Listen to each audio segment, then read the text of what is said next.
여러분 안녕하십니까. 사진통장 396회 방송을 시작을 하겠습니다. 오늘도 저는 변함없이 송보입니다. 정상호입니다. 한 주 동안 여러분들 안녕히들 지내셨습니까? 저번 주에 올림푸스 뮤 카메라 해드렸죠. 예. 오늘은 아마도 라디오 방송이 되지 않을까 합니다. 카메라 소개가 아니군요. 네, 오늘은 카메라 소개가 아니라 요즘 필름 카메라도 많이 쓰시고 보통은 이제 디지털 카메라를 많이 쓰시잖아요. 예. 그랬을 때 이제 뭐 이런 질문들 많이 받거든요. 뭐 렌즈를 좋은 거 사면은 사진이 더 잘 나오느냐? 그다음에 뭐 카메라가 고급 카메라하고 그거보다 보급형 카메라하고 차이가 많으냐? 그런 얘기들도 물어보시고 이제 전반적인 거죠. 어떤 주제로 제가 정해봤냐 하면 정확히 말하면 사진 이미지죠. 예. 그러니까 사진에 카메라와 렌즈가 미치는 영향. 우리가 사진을 찍으려면 카메라하고 렌즈가 있어야지 사진을 찍겠죠. 물론 렌즈가 없이 뭐 예전 것처럼 바늘구멍 사진, 피놀 카메라도 사진을 찍을 수 있지만 렌즈가 만들어진 거는 그 찍고자 하는 피사체를 더 선명하고 더 밝게 찍기 위해서. 그다음에 셔터 타임이라고 그래야 되나요? 찍는 시간? 예. 그거를 더 줄이기 위해서. 그래서 어쨌거나 렌즈는 개발되었던 거거든요. 그래서 이 카메라하고 렌즈가 사진 이미지에 어떠한 영향을 미치느냐를 오늘 그냥 좀 주절주절 얘기를 좀 해볼까 해서요. 그래서 제가 여기다가 몇 가지 좀 이렇게 정리를 좀 해왔어요. 두서없이 또 말하다가 막 3000% 빠지고 그러니까 그걸 좀 줄이려고. 일단은 제가 볼 때는 필름 카메라하고 디지털 카메라하고는 조금 차이가 있습니다. 필름 카메라 같은 경우는 렌즈가 사진에 미치는 영향이 좀 더 높다고 저는 보고 있어요. 디지털에 비해서. 왜 그러냐면은 필름이라는 것들은 이제 코닥이든 뭐 후지든 일포드든 이런 필름들을 갖다가 꽂잖아요. 예. 그 다음에 소프트웨어라는 게 사실은 필름 카메라에 존재하지 않잖아요. 그러니까 오로지 렌즈를 통해서 들어온 피사체 이미지를 저장을 하는 건데 필름에. 그랬을 때 렌즈가 여러 가지 수차라든가 그런 것들이 잘 개선되어 있지 않으면 좋은 이미지를 만들기가 쉽지는 않겠죠. 그래서 제가 볼 때는 한 70% 이상 렌즈의 중요도가 더 높지 않을까? 이렇게 보고요. 반면에 디지털은 렌즈도 물론 좋은 렌즈라는 게 꼭 비싼 렌즈는 아니고요. 성능이 좋은 렌즈가 성능이 떨어지는 렌즈보다 영향은 미치지만 필름에 비해서 렌즈가 디지털 카메라에서 영향을 미치는 게 저는 한 반반? 그러니까 디지털 바디가 5, 렌즈가 5 정도가 되고 필름 카메라에서는 저기 바디가 30, 그 다음에 렌즈가 70. 그러니까 비중이 더 높은 거죠. 예. 그렇죠. 왜 그러냐 하면은 디지털 카메라는 소프트웨어로 왜곡이라든가 주변부 광량 부족이라든가 이런 것들이 수정이 되잖아요. 그러니까 수정이라 그래야 되나? 보정이 되잖아요. 예. 근데 필름은 그게 쉽지가 않거든요. 그렇기 때문에 퀄리티 좋은 렌즈가 필름 카메라에서는 더 중요한 역할을 하지 않을까? 전 이렇게 보고 있고요.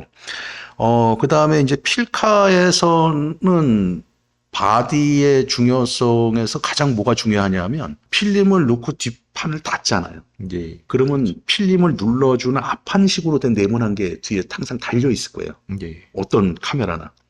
그게 어느 정도 정교하게 필름의 평평성을 유지시켜 줄 수 있느냐. 이게 고급 바디일수록 더 좋고 더 정교할 가능성이 크다. 그렇다고 뭐 싼 카메라가 막 엉망이냐 그렇진 않고요. 아무래도 필름에서의 가장 중요한 거는 필름의 평평성을 유지하는 그 기능, 그런 것들이 굉장히 중요해요. 그래서 우리가 뒷뚜껑을 열어갖고 눌러주는 그 앞판이라고 있어요. 예. 그거를 왜 이렇게 뭐 텐션이 헐렁하지 그래갖고 막 그걸 좀 강하게 하고 또는 막 땡기기도 하고 그러는데 그거 하시면 안 됩니다. 그게 너무 눌러주는 것도 안 좋고요. 너무 헐거운 것도 안 좋아요. 그래서 거기는 가능한 한 안 건드리시는 게 좋아요. 그 텐션 자체는.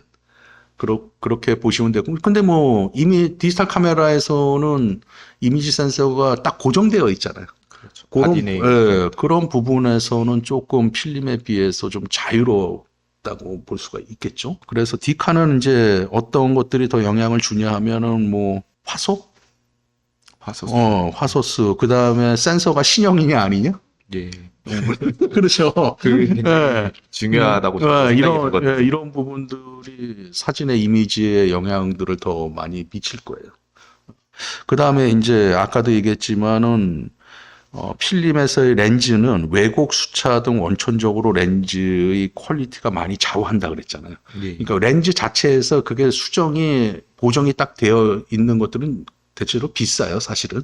그게 이제 뭐 비구면 렌즈를 사용한 거든, 그 다음에 뭐 형성을 사용해서 아포크로매틱 렌즈로 만드는 거든, 그런 것들이 재수차들이 잘 보정된 고급 렌즈들일수록 사진의 이미지의 퀄리티를 높일 수 있는 확률이 높다. 그 다음에 이제 디지털 카메라에서는 그런 렌즈가 필요 없냐? 그렇진 않아요. 렌즈 자체도 굉장히 잘 잡혀 있으면 좋긴 한데, 그래도 아까도 말씀드렸지만은 이제 이미지 센서를 통해서 들어온 걸 소프트웨어로 어느 정도 제어를 하잖아요. 그런 부분에서 조금 필름보다는 렌즈가 설계라든가 이런 거에서 조금 자유로워질 수도 있다. 그게 이제 고화소의 렌즈면 또 얘기가 달라지는데 어쨌거나 네. 렌즈 설계할 때 그런 것들이 있다. 그 다음에 그렇게 보면 되고요. 그 다음 필름 카메라는 고급 바디, 그러니까 비싼 바디. 보통 바디는 고급 바디다 그러면 가격이 상대적으로 많이 올라가죠. 플래그십 바디. 네, 플래그십 바디들. 그 다음에 우리가 일반적으로 쓰는 그냥 일반 바디들은 좀 많이 저렴하기도 하죠. 그거에 성능 차이가 있느냐라고 보면은 저는 있다고 보거든요.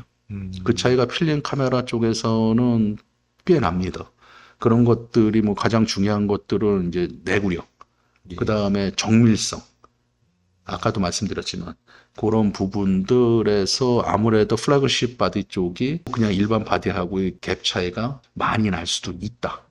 저는 그렇게 보고 디지털도 이거는 뭐 같이 가지 않을까 이렇게 보는데요. 디지털 카메라도 플래그십 바디하고 일반 바디하고의 성능 차이가 내구력이라든가 이런 거는 나는데 근데 얘는 또 하나의 변수가 뭐냐면 이미지 센서에서의 화소수가 이제 비슷한 것들도 많잖아요. 그렇죠. 이제 그런 부분에서는 실질적으로 화질을 만들어낼 때 필름만큼의 차이가 나느냐? 이거는 그냥 비슷할 것 같아요. 비슷할 것 같아요. 그 1대1 비교를 하기가 힘든 부분이죠. 힘든 부분이다. 이렇게 보면 될 것 같고요. 이제 번외로 또 다른 얘기인데요. 이런 거예요. 잘 만들어진 필름 카메라는 수명이 굉장히 길어요. 고장날 것들이 많지 않다라는 거죠. 그래서 오래된 카메라가 어떨 때는 굉장히 멋지면서도 사용 가능하거든요. 그 다음에 굉장히 또 잘 만들어진 고급 카메라들은 대를 이어서 오버홀을 해가면서 쓸 수 있는 바디들이 굉장히 많아요. 그런데 디지털 카메라는 성능이 항상 최신의 카메라가 성능이 좋을 확률이 높다. 100%는 아니겠죠. 100%는 아니고 특성이 조금씩 다르겠지만 좋을 확률이 높다. 근데 이제 디지털 카메라는 아쉬운 게 뭐냐면 저도 이제 디지털 카메라도 쓰고 필름 카메라도 쓰고 그러는데 저는 제가 왜 카메라를 A, B, C, D 뭐 이렇게 몇 가지의 카메라가 있는데 굉장히 애착이 가는 카메라들이 있잖아요. 그러면 그렇죠. 그런 카메라들은 오래오래 쓰고 싶잖아요. 근데 디지털 카메라는 그게 쉽지가 않을 것 같아요. 그렇죠. 왜냐하면 고장이 나면은 이제 나중에 그 수리하는 것도 쉽지가 않고요. 부품들도 그렇고요. 수급도 어렵고 이제 그 수리하는데 맞아요. 뭐 거의 그냥 바디 값이 나갈 수도 있는 거고. 그거를 뭐 만약에 메인 기판이 나갔다 예를 들면 그거를 뭐 우리가 만들어서 쓸 수도 없는 거잖아요. 근데 필름 카메라 같은 경우는 이제 일단 구조적으로 튼튼하게 잘만 만들어졌다면 오래도록 가는 거고요. 설사 부품이 한두 개 없다 그래도 깎아서 맞출 수가 있거든요. 그런 기능들에서 굉장히 애착이 가는 카메라들을 갖고 싶다 그러면은 수명은 필름 카메라가 월등히 길다. 이렇게 볼 수 있을 것 같아요. 또 사용할 때 이미지에 영향을 미치는 거니까 사용할 때 필름 카메라에다가 렌즈를 꽂으면 앞에다가 무조건 UV나 스카이라이트 필터를 꽂아갖고 자외선을 차단을 해줘야 돼요. 그래야지 이제 퀄리티 사진 이미지가 나빠지는 걸 막을 수가 있는 건데 디지털 카메라는 UV 필터나 스카이라이트 필터 그렇지만 자외선을 차단할 수 있는 필터는 없어도 돼요. 왜냐면 이미 이미지 센서 앞에 그거를 차단할 수 있는 필터들이 되어 있거든요. 근데 만약에 렌즈가 스크래치 나는 게 나는 싫다, 걱정이다 그러면은 그냥 굳이 UV나 그게 아니고 보호 필터, 그냥 프로텍터 필터라 그러잖아요. 그거를 꽂으셔도 됩니다. 근데 가장 좋은 거는 렌즈 앞에 아무것도 사실은 안 꽂고 찍는 게 가장 좋아요. 자외선이 차단될 수만 있다면. 그런데 이제 필름 카메라에서는 자외선의 차단 문제 때문에 앞에 꼭 자외선 차단 필터를 꽂아야 되는 거고요.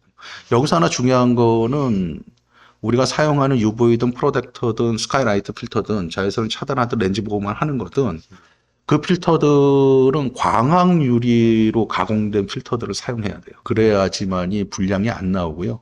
근데 저렴한 거는 일반 맨유리 갖다 쓰거든요. 그건 앞에다가 진짜 유리창 하나 대고 쓰는 거랑 똑같아요. 그러니까 굴절이라든가 이런 부분에서 상해 이미지를 상당 부분 많이 저해한다. 이런 부분들 우리가 알고 있어야 될 것 같아요. 필터 같은 거 구매할 때 음. 쉽게 얘기하면 네. 메이드 인 재팬이나 뭐 메이드 인 저머니 요런 거를 구매하면 될까요? 근데 가짜 만드는 사람들이 그것도 가짜 만들 수가 있거든요. 네네. 우리가 일반적으로 각 카메라 메이커, 뭐 니콘, 캐논, 뭐 소니, 펜탁스, 예. 올림푸스 이렇게 뭐 라이카 뭐 이런 데서 나오는 필터들은 분량이 없습니다. 근데 가격이 좀 더 올라갈 거고요. 올라가죠. 그 다음에 필터만 대중적으로 만드는 회사들 있잖아요. 겐코, 호야, 뭐 예전에는 도시바, 뭐 킹, 그 다음에 뭐 마루미 예. 이런 이제 필터만을 전문으로 만드는 회사들 거 괜찮습니다. 그 다음에 렌즈 전문 회사에서 나오는 거 시그마, 예. 그 다음에 뭐 탐론 그런 데서도 자기 자체적으로 필터들을 만들어내거든요. 그런 필터들, 그러니까 우리가 딱 익히 들어갔고, 이거 이름 들어봤어. 굉장히 알만한 렌즈 메이커인데, 이거 필터만 전문으로 만드는 메이커인데, 그런 것들은 분량 거의 안 나온다고 보시면 돼요. 그 다음에 일전에 우리 필터 얘기할 때 또 얘기했지만 삼양. 예. 우리나라 삼양에서 나오는 것도 굉장히 좋은 필터에 구하기 쉽지 않을 거예요. 근데 요즘 많이 안 만드는 것 같아요. 제가 이거를 말씀드린 게 보니까 제가 마루미 필터를 예전에 하나 산 게 있는데 그거는 보니까 메이드 인 재팬이더라고요. 마름이 근데 괜찮아요. 호야였는지는 모르겠는데 아마 필리핀? 제가 호야인데 메이드 인 필리핀이 있어가지고 이거는 쓰지 말까 음. 쓸까 약간 고민이 되더라고요. 그게 저것 때문에 그래요. 인건비 그런 것들인데 저렴한 건 이제 필리핀 쪽에서 나오고요. 예. 호야나 겐코들도 그렇고 하고 그다음에 이제 한 3, 4만 원대 중가라 그래야 되나? 중저가라 그래야 되나?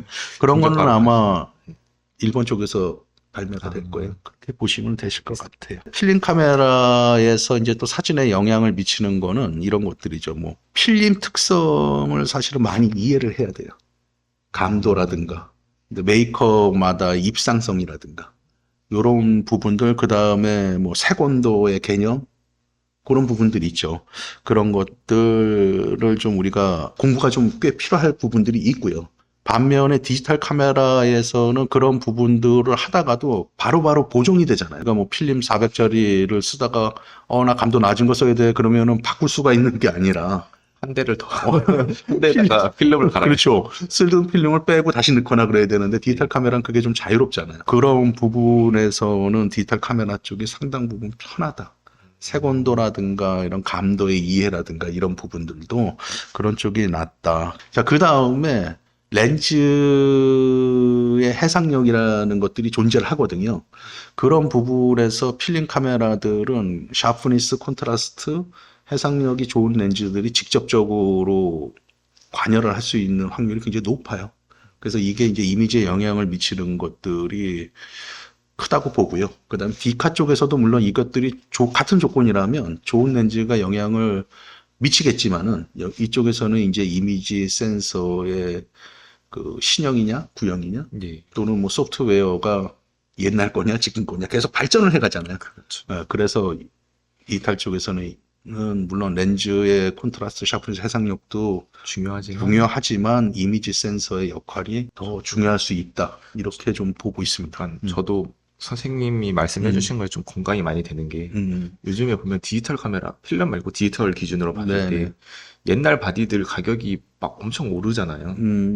이거는 저는 좀 있을 수 없는 일이라고 생각이 들거든요. 꼭 사고 싶은 사람이 있는데 구하기가 쉽지 않으니까 그런 거 아닌가요? 약간 그런 게 있는데 근데 오래되면 이제 고장 나더라도 수리하기도 힘들고 그러면은 유지 관리비가 더 많이 들 텐데 약간 그런 부분에 있어서 저는 좀 약간 요즘에는 좀 잘 이해가 안 되더라고요. 단적인 예를 들면은 뭐 GR3를 이제 구하기가 힘드니까 뭐 GR2를 대체로 구한다라고 하는데 GR2만 하더라도 제가 알기로는 한 15년도, 16년도에 나온 건데 그러면 거의 10년 다 된 거잖아요. 8, 그렇죠. 9년 된 거고. 근데 그거를 굳이 그 돈 주고 사야 되나라는 생각이 많이 들더라고요. 아무래도 디지털은 그냥 일반인 분들이 만약에 접근을 하게 되더라도 그냥 최신 바디를 되도록이면 구매하는 게 낫지 않나. 그 생각이 많이 들었어요. 뭐 틀린 얘기는 아닌 것 같고요. 제가 이렇게 얘기하면은 어떨지 모르겠어요. 그게 아마 옛날 바디들이 성능이 좋아서 쓴다기보다는 이제 그 특성이 좋아서 쓸 거예요. 그런데 이제 너무 오래된 바디들을 찾고 이런 거를 저는 폭탄 돌리기 한다 그러거든요. 왜냐면 계속 중고거래들이 왔다 갔다 하잖아요. 그렇죠. 그 폭탄 돌리기가 뭐냐면 그게 어디서 터질지 모르는 거예요. 그래서 디지털 카메라는 그런 것들이 있고요. 어쨌거나 저는 일단 디지털 카메라의 성능으로만 굳이 따진다면 최신의 디지털 카메라를 사는 게 맞다.